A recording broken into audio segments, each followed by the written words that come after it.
Au lieu de me parler de mes chansons ou des producteurs talentueux avec lesquels je collabore, on s'attarde sur l'usage excessif que je fais de l'eyeliner ou du sèche-cheveux, déplorait Lana Del Rey il y a 2 ans dans Les Inrecuptibles.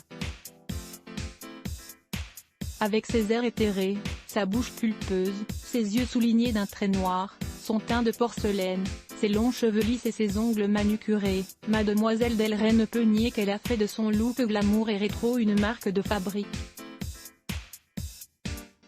Côté personnalité, elle a toujours joué le mystère.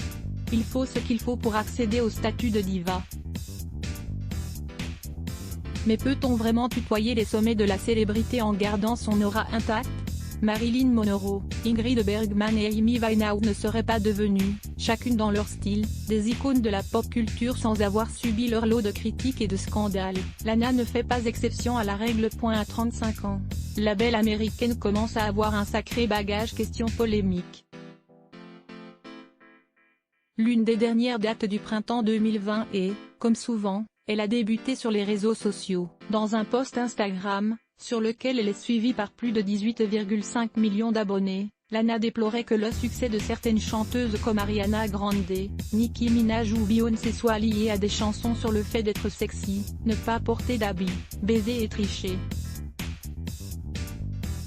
Dans un élan de colère, elle demandait même carrément si elle pouvait désormais chanter sans paraître glamour de manière abusive. Il faut l'avouer, la critique était particulièrement maladroite, mais de là à se retrouver accusée de racisme envers ses consoeurs? C'est pourtant ce qui est arrivé.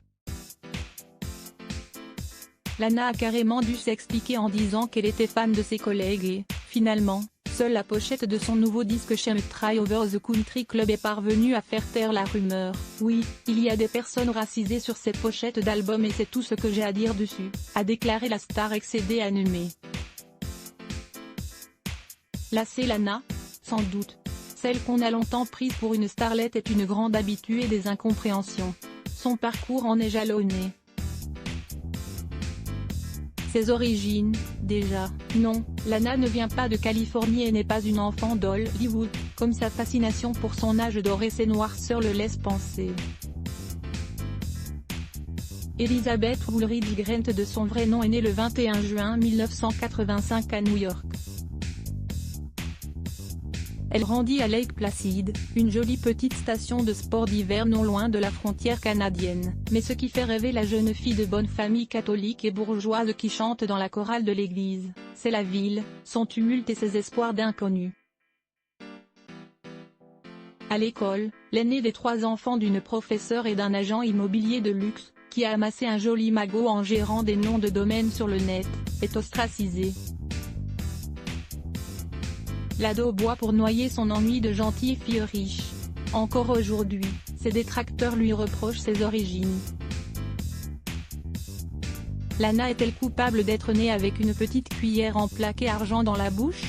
Après tout, elle n'a jamais raconté avoir souffert d'une quelconque pauvreté. Le mythe de la star partit de rien, elle peut le laisser à d'autres.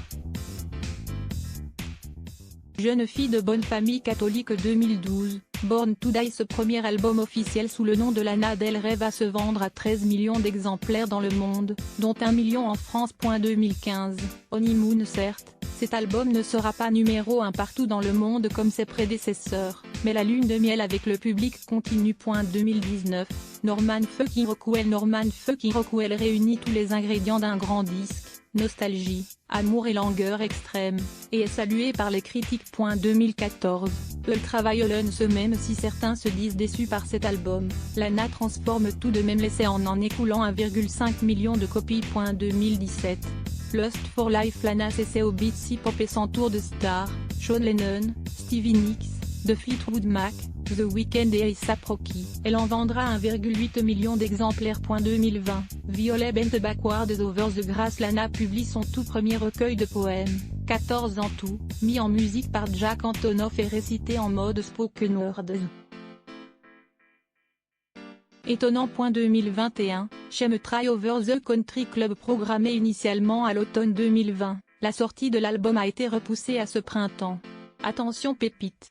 À voir aussi, Louise Monteil. À lire aussi. Les ce bloc ADS. Why?